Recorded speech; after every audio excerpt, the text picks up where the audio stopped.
basically that people associate negative things with people of color and positive things with whites. So if that is true, given that that is true, how does white privilege not exist? Okay, so you're asking about unconscious bias. I apologize because it's kind of echoey, but the question was, if there is unconscious bias, just to repeat it so I'm making sure I get it right, if there is unconscious bias, how does white privilege not exist? The question is, given that there is unconscious bias, how does white privilege not exist? So number one, so when I speak about white privilege, yes, so when I speak about white privilege, I'm speaking specifically about behavior. Okay, there have been no studies, and really I've looked at these studies, the connection between what they call implicit bias, this is their favorite phrase now, implicit bias, unconscious bias, and biased behavior has yet to be proven at any level that is even remotely necessary to be used in, for example, a courtroom, which is why it's never been used in a courtroom. It is also true that there is no way, there really isn't, there's been no proven way to alleviate what they call unconscious bias, which means that we're ghost hunting. So what I would suggest is that if there is unconscious bias, and I'll acknowledge the possibility or the reality of unconscious bias, if there is, then I need you to, I don't care about what's in people's heads so much as what they do. So if you point me to a racist behavior, don't worry, I'll let you respond. If you point me to a racist behavior, I'm happy to stand alongside you and protest it. What I can't do is protest about things in people's head that I don't know about because I'm not a mind reader. Okay, so that's a really interesting response, and to that I have two questions. Firstly, what I've heard you say that this is something that, the way people think doesn't affect their behavior. So that's the first thing you've said. So I'm really curious if you can kind of give me another example of a thought that somebody has which doesn't affect their behavior. Like, do people who, support Trump not vote for him? Like, I'm very curious about that. Yes. And secondly, so the second thing that I want to ask is that if it's something it's hard to fix, does it mean we shouldn't do anything about it? Because you said, I don't know if we can change how people think. Does that mean we shouldn't try?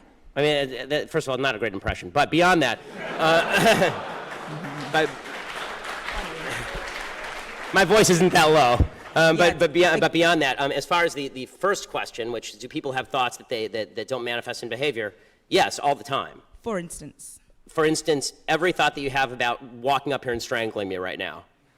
I assume like we have thoughts all the time that don't manifest in behavior, and this is true every single day. We consider thoughts that cross our minds. And the problem with unconscious bias is the idea is you don't even know that you're having the thought, right? So how can you stop it if you don't even know that you're having it? But then we should be able to gauge the unconscious bias and its impact on behavior. That's why it's unconscious bias as opposed to conscious bias. The idea behind unconscious bias is that it's not even a ghost, it's a ghost of a ghost, because you don't even know you're having the thought. So people, the whole idea behind diversity training is the idea that you can retrain people to stop their chain of thought in order so that it doesn't manifest in behavior. I don't think that every thought manifests in behavior. If it did, then every time a man saw a good-looking woman walk down the street, a straight man saw a good-looking woman down the street, we'd have a real mess on our hands. So the second question, the idea was a little too broad for me to respond to, which is, just because something is tough, don't we have to face up to it? Yes, we have to face up to tough things all the time. And one of the tough things I would suggest that we face up to is that you have a lot more control over your own behavior and the decisions you make than the supposedly widespread unconscious bias of people you've never met.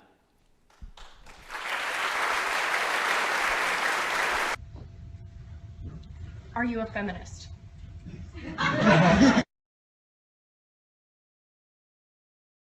Feminists define it, no. Because feminists define men and killing babies and all the rest of it. But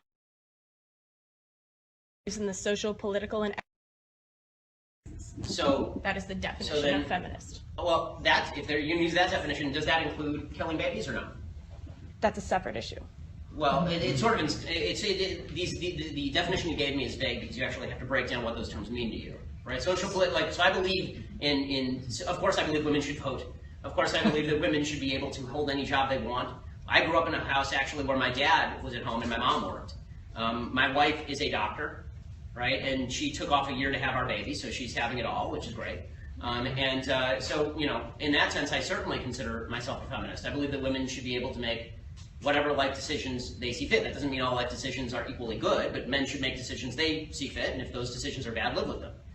The problem I have with the feminist movement is twofold. One, they've decided that female equality means also that biology no longer exists, meaning that if men don't have to have babies, women also don't have to have babies even if they get pregnant, so I get to kill this thing, or I get to randomly decide it's not a human. That I find offensive. And then the other thing that the feminist movement has done, and this is where I think the feminist movement went wrong, is they may be correct, be absolutely correct point, in the 50s and 60s, men act like pigs. Right? Men act like pigs, they're mean to women, they don't allow women into the workplace, all of this is bad, right? Women should be able to have all these opportunities that men have, right? Based on merit, not based on lowering standards, based on merit, right? And then the feminist movement went further. They said men act like pigs, therefore, we should, instead of calling on men to stop acting like pigs, let's all act like pigs. This will be the new standard, right? The new standard will be not that men should stick around and be responsible for the women with whom they have children. The standard should be that women don't need men. A woman doesn't need a man like a fish and doesn't need a bicycle, right? Except it turns out that women actually do need men and men need women. It turns out that we all need each other in a certain way, and when it comes to marriage and raising children, you certainly need your partner. You certainly need your partner. This is the problem I have with feminism. So the basic principle, of course I agree with. It's that the feminist movement, as it has been iterated and as it has changed over time, has become more and more radical to the point where they want separate standards for men and women, which is precisely the reverse of equality. They want standards lowered for women in particular areas, which is precisely the reverse of equality. They want to say that they have extra moral authority to decide whether a human being is a human being or not just because you're a woman, which I find utterly offensive. You know, so am I traditionally, again, according to your definition, absolutely I am a feminist. According to the feminists, no, I'm not a feminist because I don't believe in a lot of the evil things they're pushing. What are these so-called lies that feminists come out with? Well, we have for about 18 months now been presenting prominent feminists with Lying Feminist of the Month awards. And I had the pleasure this morning of being on ITV's This Morning on the sofa with Caroline Criado Perez, who we've presented 2 awards. Well, the first one was she lied about the impact of more women on corporate boards.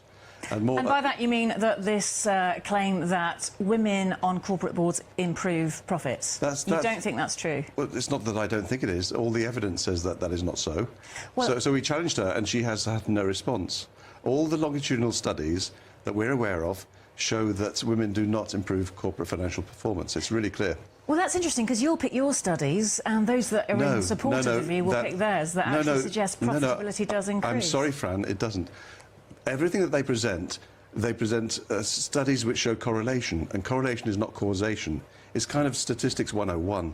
And it's why nobody in the world challenges our assertion which is that women do not improve corporate financial performance.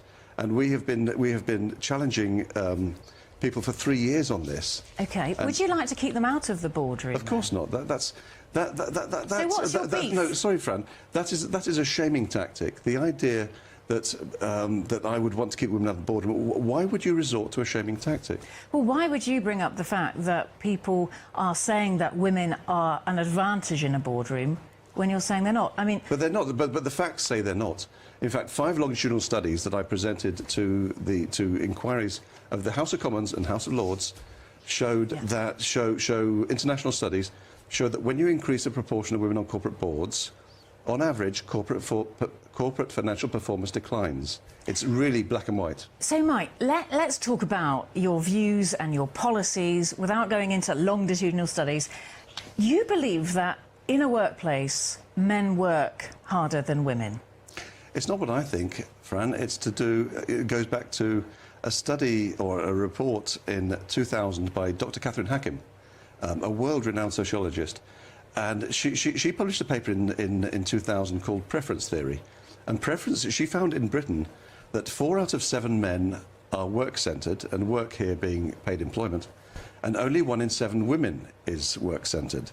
Women want balance in their lives. Why does that suggest that in a workplace a man is working harder than a woman? That simply says that, given the choice, a woman would like to look after children more than men, perhaps? Well, of course. Well, why does that mean that women don't work as hard?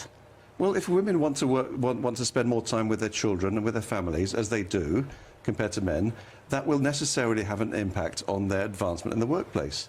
You know, choices have consequences, and women have to realise that if they want to spend more time with their kids and family, which I applaud, there's no reason they shouldn't, but they then cannot expect to be 50% of FTSE 100 directors. Free speech. You can always go somewhere else. Hey guys, it's Jacob Honeycutt. We're live on Facebook with a Trump supporter and a Trump hater. I'm just saying that. I don't hate anyone, sir. You absolutely do.